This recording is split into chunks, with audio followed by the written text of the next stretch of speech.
Where I'll go in this video is something about Trumpists and absolutists in general, but I want to start actually with the beginnings of Western philosophy, if you think they start with Plato. Plato's first dialogue is old guys talking about how to pick up young boys. It's not really about that, but that's where it starts. I mean, it actually starts with exactly that. How do you cultivate that kind of relationship? And Socrates is offering ideas about how friendship really works and what is the best kind of friendship. And what I love about this is that this is friends talking. They're listening to each other. They feel free to disagree with each other, and they're speculating about the whole ball of wax and us in it. I love that philosophy starts that way. And they're trying to figure out what friendship is. And each of the dialogues is dealing with one or another of these lofty notions: friendship, love. Then my favorite of them all is Euthyphro, which is a dialogue with a dude named Euthyphro between Socrates and him, and they're talking about what justice is. And this is where I'm going to tie into the thing about the Trumpists and absolutists in general. So Socrates is waiting for his turn to appear before the courts because he's been accused of corrupting the youth. And no, it has nothing to do with the sexuality. That was the norm back then. People are weird. Just allow that, okay? There's lots of variety. If you look around the world, there's a lot of people, and they do a lot of different things. But anyway, throughout history. So anyway, Socrates is waiting for his turn. He's for corrupting the youth by having these conversations. And in walks his old bud, Euthyphro. Euthyphro is in the court because he is suing his father for having killed one of Euthyphro's slaves. And it's a complicated story. And he starts to describe this to Socrates because Socrates asked him what he's doing there. He's in there to seek justice against his father. And Socrates says, it's a great question to ask a Trumpist whenever a Trumpist makes a pronouncement about injustice or whatever. Socrates asks him, he says, you know the difference between justice and injustice. So please tell me, let me know. I'm trying to understand. I would love to get your opinion on how you can tell the difference between justice and injustice. And Euthyphro, and this is the part I want to catch and build on, Euthyphro says, justice is what I'm doing. Justice is my case against my dad. And Socrates says, no, I wasn't looking for an example. I'm looking for where you draw the line. How can you tell whether something is just or unjust? And Euthyphro said, well, justice is whatever the gods consider to be justice. So this is before monotheism. And Socrates says, well, wait, there's a bunch of gods, and if they disagree about anything, it's going to be about what's just. That's what they argue about. So Euthyphro says it's what they all agree on as justice. And then Socrates asks another great question. I mean, when you think about when this is going on and what else was going on in the world at the time, damn, they're ahead of their times. Because Socrates then says, okay, so is it just because they decree that it's just? That is, because the gods declare it to be just, is that the definition of justice? Or is it that the gods are good at telling the difference between just and unjust? And Euthyphro says, well, they're good at telling the difference between justice and injustice. It's not just that they declare whatever they want, just and unjust. That's a little closer to the Christian version of it. Remember the story of King David, who was not a very just man, and yet God chose him, and so therefore he's holy, simply by decree. So Socrates asked him this question, is it just because, or is it just because they know justice?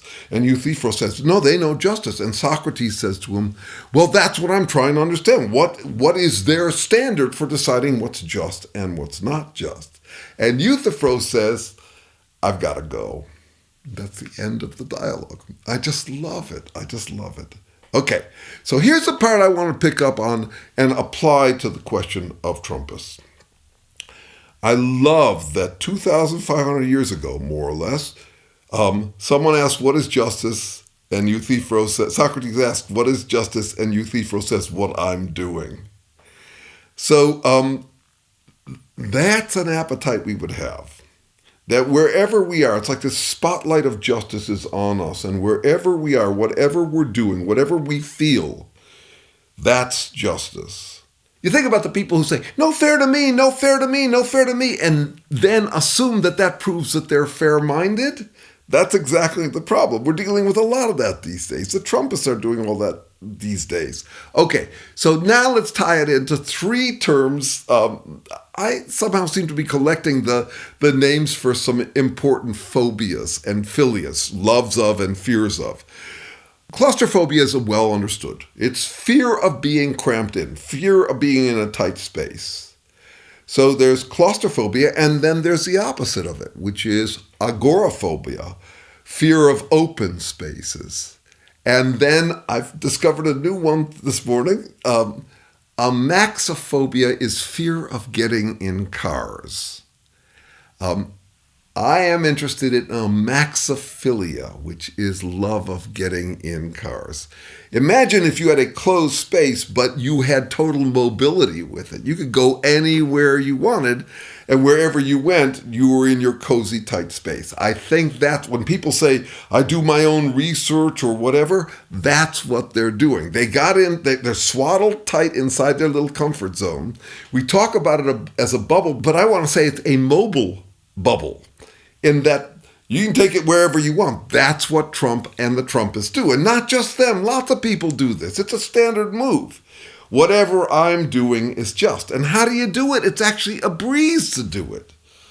Just think, a computer could do it. You could easily program a douche bot or a Trump bot. And a Trump bot is a more accurate term because Trump means fake, and it also means beats everything. That is, it's the highest in justice and supreme goodness. It beats everything. It's unassailable.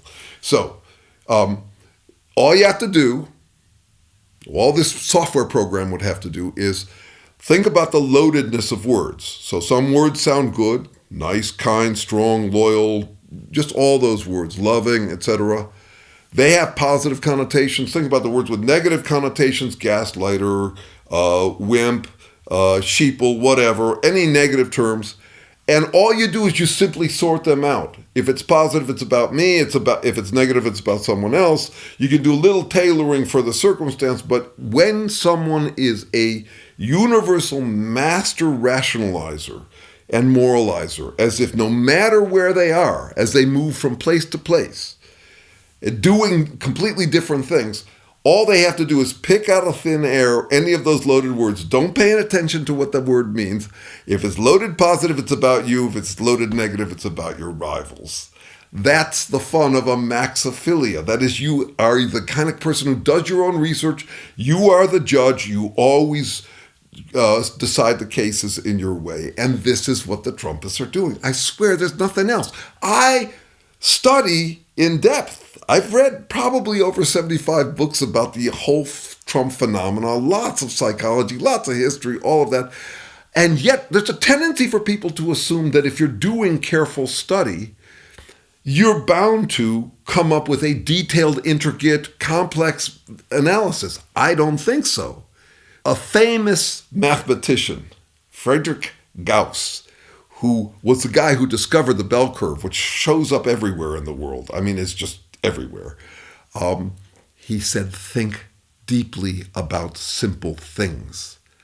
Now, I can do the complicated analysis. I have at times in my life. Some stuff is more complicated. But when the explanation is actually simple, I want to focus on that. I don't want to add a bunch of complicated bells and whistles and technical terms and jargon to it. I think that the moves that we see, which is why they're so easy and why the barriers to entry into Trumpism are so low, why anybody can join it, is because it's fucking simple. If it's what I'm doing, it's just. If it's what my enemies are doing, it's unjust. It's total moralizing. It's translating everything I want into the universe is on my side and it owes it to me. Of course humans would want to do that. That'd be fun if you can get away with it. And all you got to do to get away with it is to say it with gravitas, say it with seriousness, as if you really are judicious. Trump's got that down. I mean, not to us, he looks like a goofball, but to his people, he looks like a very serious, judicious man, as he simply says, everything I do is just and everything everybody else does to me is unjust. It's as simple as that. And I love that we got a taste of it 2,500 years ago when Socrates asks Euthyphro, what is justice? And Euthyphro says, what I'm doing.